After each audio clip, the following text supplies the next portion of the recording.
keempat di Vietnam, Hoi An ke Da Nang. Jadi kan kemarin aku nginep di rumah Tren. Jadi paginya aku masih di Hoi An. Padahal awalnya tuh paginya itu aku harusnya udah di Da Nang dan udah jalan-jalan ke Sumatra Peninsula. Tapi karena aku nginep di rumah Tren, of course perubahan rencana. Biasanya kalau travel tuh memang harus agak bisa saklek banget ya. Namanya untung pergi sendiri ya, kalau tur kan saklek. Kalau pergi sendiri mah harus fleksibel. Akhirnya aku nginep di rumah Tren, terus kata Tren itu apa namanya, sunrise tuh 4:30 katanya. Akhirnya aku udah pasang alarm dong jam 4, aku bilang. Terus kan aku tidur di beda kamar. Terus aku bangun jam 4, aku bilang, Tren, it's at 4 gitu. Terus dia pindah ke sofa tidur dong. Maksudnya kayak sama tiduran kayak ya kayak gitu-gitu kan. Terus dia cerita, tadi malam tuh aku nungguin kamu, kira kita mau nonton. Terus aku kayak, ya ampun capek kali gitu. Terus kalau nonton ntar terus-terusan gak kebangun malahan, aku mikir gitu kan.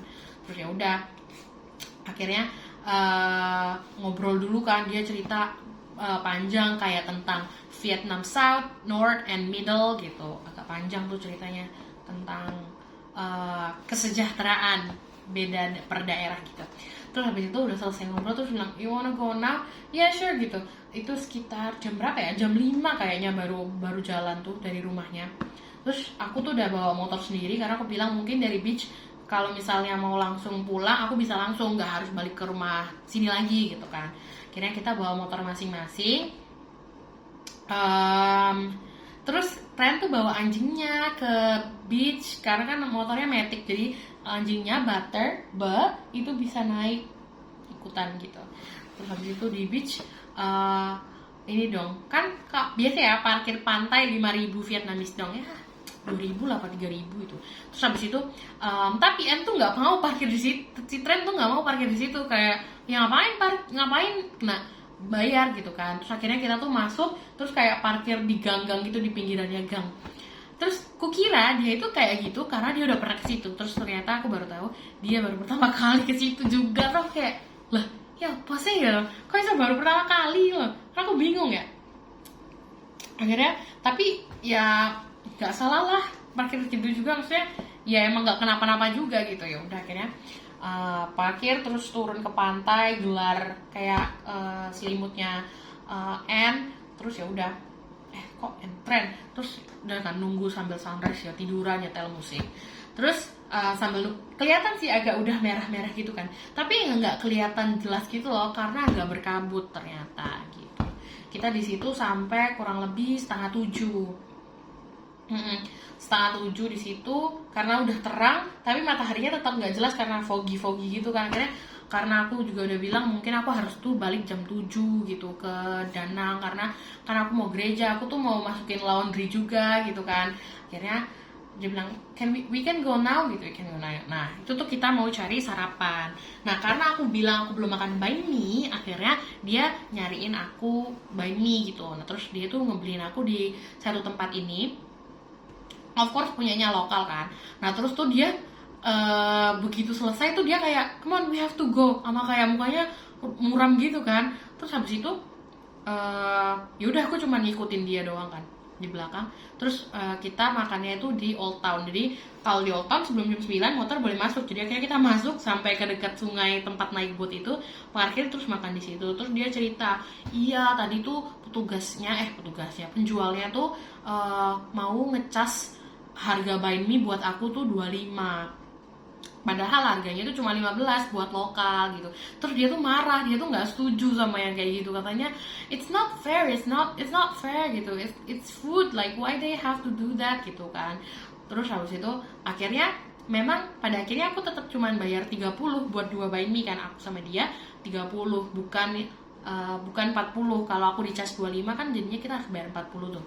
Tapi akhirnya tetap cuman bayar 30. Padahal tuh sejujurnya aku pribadi gak keberatan ya kalau dicas harga turis, karena kayak aku inget banget di Borobudur tuh terpampang jelas harga lokal, harga mancanegara.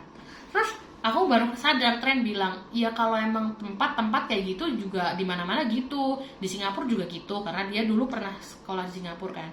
Di Singapura juga kayak gitu. Tapi ini kan makanan kata dia. Terus aku mikir, ya juga ya, kalau di Indo makanan kayaknya disamain deh. Maksudnya harga menu kan semua tertera ya, kecuali kalau yang kayak di pinggir jalan. Nah itu aku nggak tahu deh prakteknya emang dimahalin atau harganya sama. Tapi aku jadi baru ngeh selama ini kan yang ada harga gitu kan kalau tempat-tempat, kalau makanan kan nggak ada kayak gitu gitu. Terus aku kayak make sense gitu. Tapi dia benar-benar kayak sepeduli itu tentang aku, tentang untuk turis, kayak kesamarataan gitu. Jadi kayak dia ikutan kayak jengkel gitu, kenapa sih harus dibedain kayak gitu, itu kan nggak baik gini-gini, aku nggak akan beli lagi di situ karena dia kayak gitu. Terus kayak oke, that's really nice of her gitu kan. And of course it's really nice of her karena dia sudah menyelamatkan 10.000 Vietnamese dong untuk aku gitu kan. Terus ya udah kita makan banh mi di situ. Terus habis itu kita beli susu kedelai, katanya itu emang rutinitasnya tren gitu, makan terus minum susu kedelai di Old Town juga gitu. Terus habis selesai minum susu kedelai, aku langsung pamitan kan, jalan masing-masing gitu, kayak okay, goodbye, thank you Tren, gini, bye bye Butter, the dog. Terus yaudah aku langsung pulang ke Danang, dia pulang ke rumahnya. Aku pulang ke Danang lewat jalan yang kemarin dan untungnya udah terang, udah rame juga, agak dingin tapi kayak ya udahlah terobos aja gitu. Terus kayak udah makan jadi udah ada energi gitu ya. Semangat juga pulang karena aku mau ngejar gereja jam 10. Ini aku pulang langsung ke hostel, terus aku tuh ini mau masukin laundry baju-baju yang kemarin karena kan baju aku terbatas karena cabin baggage, dan aku mau ke Singapura. Kalau laundry di Singapura pasti mahal, jadi kayak harus laundry di Vietnam. Jadi aku masukin laundry, terus aku mandi. Aku bilang juga sama laundry kan itu laundryan dari hostel ya. Aku bilang, ini bisa nggak kalau aku masukin sekarang? Aku tuh masukin sekitar jam 8 lewat. Kalau aku masukin sekarang, aku ambil pas check out nih jam 12, bisa nggak? Katanya bisa gitu, nggak apa-apa gitu. Padahal aku tuh lihat di tulisan di ini ya, kertasnya tulisannya laundry itu diambil 5 jam. Berarti harusnya tuh aku diambil jam 1, tapi aku tuh jam setengah 1 udah selesai, padahal aku masukin jam 8 lewat. Jadi kayak they kind of make it quick gitu, jadi nggak apa-apa lah. Dan harganya agak mahal kan, 37.000 Vietnamese dong, sekitar ya mungkin 30.000, 25.000 ke atas gitu. Yang waktu aku cerita ke Tren tuh bilang, aduh jangan, itu 37.000 Vietnamese dong mahal, kata dia gitu, mendingan kamu bawa keluar ke tempat lain gitu. Aku bilang, aduh nyarinya lagi tuh loh sebenarnya yang malas. Aku bilang, aku cuman kayak oh really, tapi sebenarnya dalam hati aku udah kayak enggak, aku akan tetap laundry di situ karena itu laundry bawaan dari hotel, aku bisa lebih gampang ngontrolnya dan cepet juga. Jadi I don't mind bayar 37.000 Vietnamese dong per kilo gitu. Ya udah akhirnya aku tetap masukin di situ. Terus aku siap-siap ke gereja. Terus ke gereja kan, ke katedral itu tuh deket banget sama hostel, kayak 200 meter paling jalan titit sebelah kanan ke situ. Terus bahasain ini kan misa Katolik gitu. Terus ya aku bahasa Inggris mengerti dan agak cepat, 1 jam doang. Terus sebenarnya ini ya agak konflik batin kalau di Katolik itu kayak should I do the nama Bapa dan Putra dan Kudus Amin, kan itu kan kalau di Kristen nggak ada ya. Terus kadang ada yang bagian berlutut, itu aku juga kayak aku ikutan apa enggak ya, karena aku inget dulu waktu aku SD, karena aku SD Katolik. Nah terus tuh aku kalau pas SD nggak harus kayak gitu katanya, kalau emang karena bukan Katolik nggak harus kayak gitu loh. Terus ngambil hosti juga kan aku dulu masih SD, jadi memang nggak boleh. Nah terus aku sekarang udah krisma, maksudnya udah katekis, udah CD, tapi itu kan di gereja Kristen, jadi aku tuh kadang dilema gitu loh, di gereja Katolik aku harus udah boleh juga nggak ya ngambil hosti itu sama atau enggak gitu. Tapi akhirnya kayak ya udahlah jangan gitu karena nggak yakin kan, jadi ya udah cuman ikut sermonnya biasa aja. Terus selesai, terus habis itu aku jalan balik ke hotel. Terus sambil jalan balik ke hostel tuh aku mikir kayak, aku makan dulu nggak ya, atau makannya nanti pas OTW dari check out mau ke hotel, mau ganti hotel kan, ke hotel ini, aku nanti aku makannya pas itu atau sebelum gitu kan. Terus aku balik ke hotel, terus aku lihat jam, oh iya kan jam check outnya jam 12, nah itu udah setengah 12, aku belum packing. Akhirnya aku packing dulu, terus aku jam 12 kurang 5 selesai kan, aku turun sekalian check out, kebetulan laundrynya pas datang. Terus tapi laundrynya tuh masih campur gitu sama yang lain-lain, katanya masih mau dilipet apa dulu.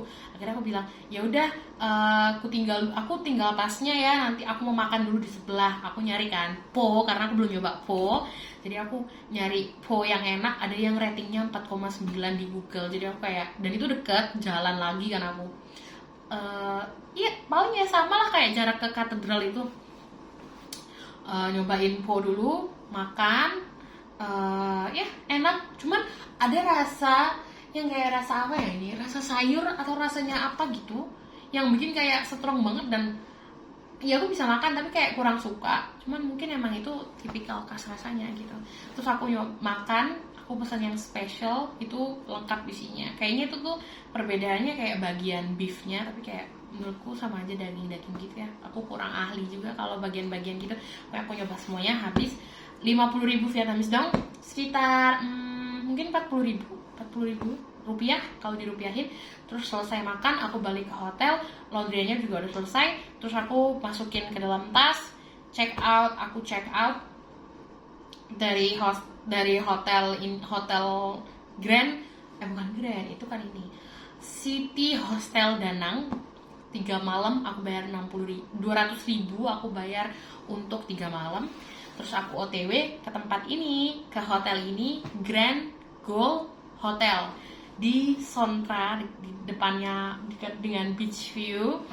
Itu aku bayar di Traveloka 400.000 buat 1 malam. Jadi aku tuh emang tipenya kalau jalan-jalan kalau misalnya beberapa hari, itu pasti yang hari-hari awal tuh hostel aja, tapi hari terakhir yang agak bagusan dikit biar bisa istirahat, biar bisa punya banyak ruang buat repack, dan kayak lebih bebas gitu kan. Karena kan kalau di hostel tuh bener-bener yang kayak terbatas, kecil, yang udah bobo doang gitu kan, bobo mandi doang gitu. Tapi kalau hari terakhir tuh pengennya emang agak lebih laid back gitu, relax gitu.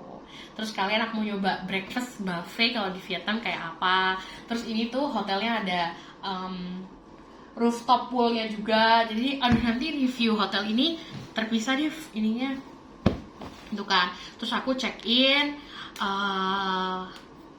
waktu aku check in di meja front office-nya tuh ada papan tulisan kayak tipe kamar dan harganya. Harga yang paling murah kamar di sini itu 1 juta Vietnamese dong.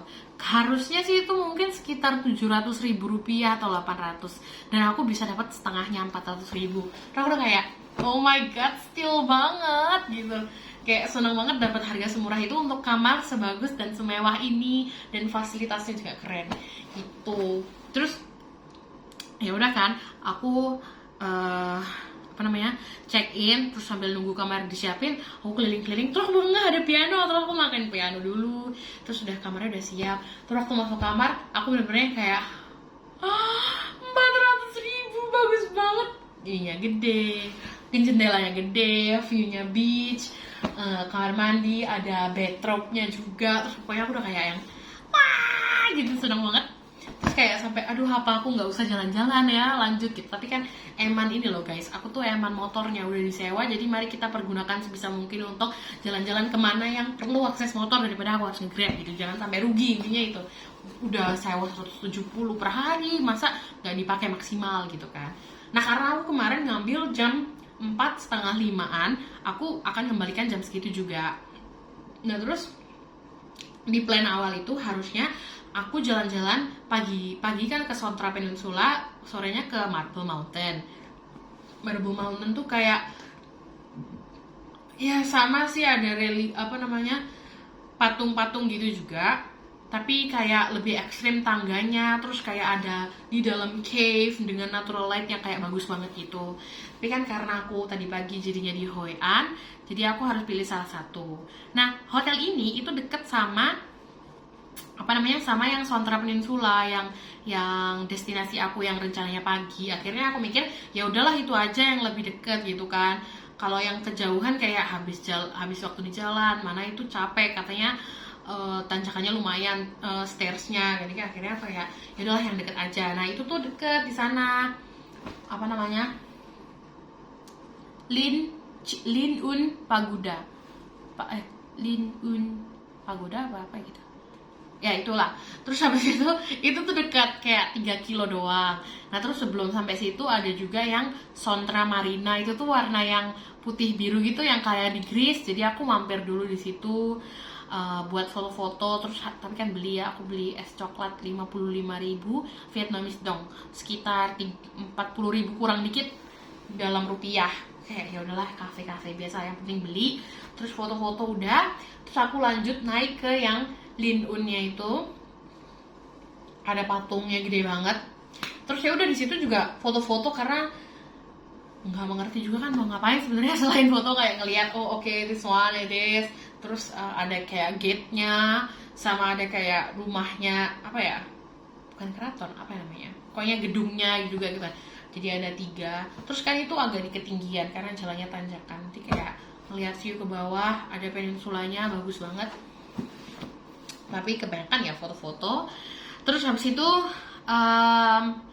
setelah selesai dari situ aku kan turun karena kayak udah mau jam 4, aku harus isi bensin dulu karena pas aku dapet tuh bensinnya full. Nggak kayak di Indo, kalau nyewa tuh di Indo bensinnya 0. Ini bensinnya full, jadi aku ya of course balikinnya full. Walaupun pas aku balikin tuh dia nggak ngecek bensin gitu. Kayaknya kalau nggak isi full dia nggak akan keberatan, tapi ya udahlah, nggak apa-apa. Aku turun, terus aku ngelewatin danau. Jadi aku ingat ada danau tapi sempat kelupaan. Tapi pas aku lewat kok ada orang-orang berhenti mancing. Oh iya, ini yang danau yang aku lihat di Google Map gitu. Akhirnya aku berhenti dulu, terus ngeliat ya ngambil video aja sih. Cuman danau ya kecil sih menurutku danaunya itu, tapi ada orang mancing lokal, termasuk ada bule juga mancing. Aku sampai kayak wah gila nih bule, maksudnya hobi banget mancing, sampai mancing di danau kecil aja dijabanin gitu loh. Biarin. Aku foto terus lanjut ke ini tempat gas pom bensin. Aku beli itu kayak udah di bawah setengah, kayak 0,3/4 kan, tinggal 1/4. Akhirnya aku bilang kayak ya udahlah sini 50.000 Vietnamese dong, berarti sekitar mungkin 40.000 atau 30.000 lebih, 30.000-an rupiah. Aku beli itu terus udah full, terus langsung aku balikin ke tempat rentalnya. Terus kebetulan itu aku emang milih di situ, kenapa? Karena tempat aku kan udah hotelnya kan duluan kan, udah tahu nih hotelnya dapet di sini. Jadi aku tuh emang cari yang tempat rentalnya deket sini. Jadi ketika aku balikin, aku tinggal jalan balik ke hotel gitu. Jadi aku dapet. Ternyata si rental bike-nya tuh punya 2. Jadi satu yang di sini yang dekat hotel ini, sama satu tuh yang dekat hotel lama. Jadi benar-benar pas aku baru nyampe itu, ketika aku chat, aku kira oke, aku kesini ya, OTW kesini, yang alamat deket hotel ini. Terus dia bilang nggak usah, kesini aja. Dia ngasih alamat baru yang deket hotel di hostel gitu. Aku bilang loh bukan yang ini, katanya sama aja tuh, dua-duanya punya dia, kata dia. Bahkan yang lebih banyak pilihannya kalau di sana, katanya gitu, yang deket hostel. Oh ya udah. Nah tapi aku tuh udah nego, nanti aku balikinnya tetap yang di sana ya, yang deket hotel aku, deket sini gitu. Tanya iya nggak apa-apa gitu. Udah akhirnya udah aku isi petrol, terus aku balikin, udah ditunggu. Tapi bukan sama orangnya, yang bapaknya yang nyamperin aku pertama, kayaknya mungkin istrinya kali atau adiknya gitu ya. Udah nungguin aku mbak-mbak. Terus dilihat, dicek, terus ya udah ID aku dibalikin. Terus aku jalan ke hotel sekitar 1 kilo kurang, jalan kaki ngelewatin kayak daerah rumah-rumah lokal gitu sih, bukan yang perumahan ya, rumah-rumah lokal. Terus aku jadi agak ngeliat tipe rumah di sini tuh tinggi ke atas 3 lantai gitu, tapi ya kecil. Terus aku ada ngeliat juga yang rumah isinya banyak motor, kayaknya kan memang mungkin mobil mahal, jadi tiap orang beraktivitas kan pakai motor masing-masing gitu kan. And I don't really see any like good public transport, jadi kayaknya mungkin memang pakai kendaraan pribadi masing-masing gitu, motor. Oke, jalan, terus aku balik ke hotel. Sampai di hotel itu kan sore tuh, jam 4 jam 5. Terus tuh dari kaca kelihatan pantai, itu sangat menggiurkan. Tapi aku tuh dilema antara mau berenang atau ke pantai. Terus kayak mikir-mikir, karena mau nyoba dua-duanya, tapi mungkin aku nggak bisa mendapatkan keduanya, atau mungkin gimana, pokoknya dilema banget deh waktu itu. Terus habis itu HP ku lowbat juga, jadi aku ngecas. Sambil ngecas aku main HP, main Duolingo di strik aku kan, main Duolingo, terus ketiduran. Nah aku bangun-bangun tuh udah makin sore, dan aku masih belum bisa memutuskan mau berenang atau mau ke pantai memain air gitu kan. Saya udah kayak masih bingung lagi, sakit perut lagi, terus nyari mau makan apa gitu. Pokoknya banyak bimbangnya lah malam hari ini. Ya malam hari ini banyak bimbangnya. Terus habis itu aku mikir kayak apa ya, pokoknya kayak terus aku ngapain dong semalaman ini gitu kan, masa nggak ngapa-ngapain gitu. Akhirnya aku kan tanya yang sepeda, katanya sepedanya itu gratis di sini, kira itu sepeda bayar. Waktu itu aku di Hotel Kartika di Jogja ada sepeda tapi bayar 30.000. Nah ini tuh ternyata aku tanya kan, Mbak, how much is the bike? Katanya you can just go down, it's free. I'm like, free gitu. Terus aku langsung kayak oke, ayo turun gitu kan, turun naik sepeda. Nah itu juga sebenarnya aku naik sepeda mau kemana nggak tahu juga kan, aku cuman kayak ya udahlah pokoknya jalan dulu kayak kemana gitu kan. Lumayan naik sepeda di Danang kan, belum nyobain kemarin kan di Howean kan. Jadi ini sepedaan di Danang sepanjang jalan yang dekat pantai, jadi menikmati pantai dan lampu-lampu dan yang nggak busy city gitu kan. Jadi kayak aku suka sih. Terus sangat senang karena jalannya tuh nggak ada yang tanjakan turunan, jadi benar-benar flat, jadi ngayuhnya nggak effort gitu kan. Maksudnya nggak harus yang ekstra aduh berat gitu kan, ya udah ngayuh biasa dia tetap jalan gitu. Terus nikmatin yang sebelah kanan city gitu, apa namanya, bangunan-bangunan lampu-lampu, sebelah kiri beaches, jadi kayak so pretty. Terus tetap nggak tahu mau kemana, kayak aku cuman keliling muter. Terus aku ngeliat ada makanan pinggiran, aku lihat yang dijual tuh tempura-tempura gitu loh, kayak aduh di Indo ada, dan aku nggak minat karena aku tuh pengennya apa kayak gitu yang beda ya. Tapi aku memang mungkin sebenarnya males berhenti juga sih. Terus kayak lihat, aduh, akhirnya cuman sambil naik sepeda tuh pelan-pelan kayak aduh tempura nggak skip gitu. Tapi kalau ke resto juga kayaknya terlalu mahal. Jadi yang aku pengen tuh mungkin something in the middle gitu kan, yang nggak tempura banget tapi ya yang nggak, kalau resto banget mahal. Nah sebelumnya aku tuh ngeliat beberapa ada yang tempat kayak yang decent, yang tengah-tengah gitu ya, tapi lagi-lagi itu tuh dalam bahasa Vietnam dan aku kayak aku nggak ngerti artinya, aku nggak ngerti apa yang mereka jual. Dan I think it's really tiring kalau misalnya tiap ada toko yang kayak gitu aku harus berhenti tanya ini jual apa gitu kan. Kayak masa dikit-dikit berhenti tanya. Akhirnya kayak ya udahlah lewat, kalau ada yang meyakinkan berhenti langsung beli gitu. Itu yang aku harapkan, tapi aku nggak nemu itu gitu kan. Akhirnya ya udah keliling gitu kan, belok ini di kota-kota, terus aduh nyebrang susah amat ya ampun, baru keluar gini dikit gitu. Iya, terus aku dalam hati, iya aku lihat, aku nggak mau nyebrang, aku cuman siap-siap, aku nggak jalan. Terus kayak tintan sebelah.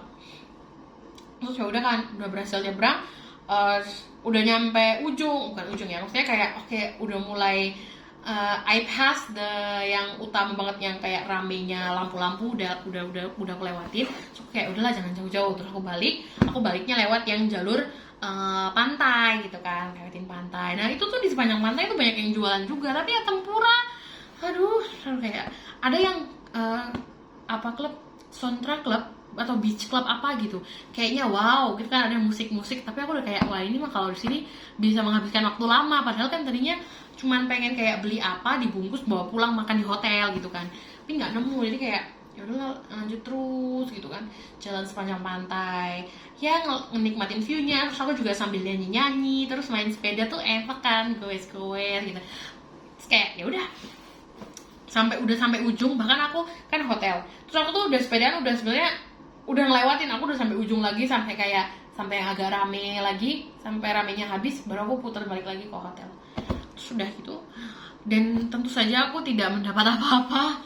Aku balikin sepedanya, yang penting udah dicoba kan itu include, maksudnya free, jadi kayak udah dipakai aja. Terus aku naik ke atas, terus habis itu aku bingung mau ngapain. Sebenarnya harusnya packing, tapi aku akan mendokumentasikan hari-hariku di di Vietnam, dan inilah yang aku dokumentasikan hari keempat setelah main sepeda. Aku ngevlog ngerekam ini semua supaya aku nggak lupa. Habis ini kemungkinan packing, terus habis itu besok pagi rencananya di hari kelima aku di Vietnam adalah sunrise di rooftop pool, terus langsung breakfast, mandi, check out gitu. Oke, itu dia hari keempat di Vietnam.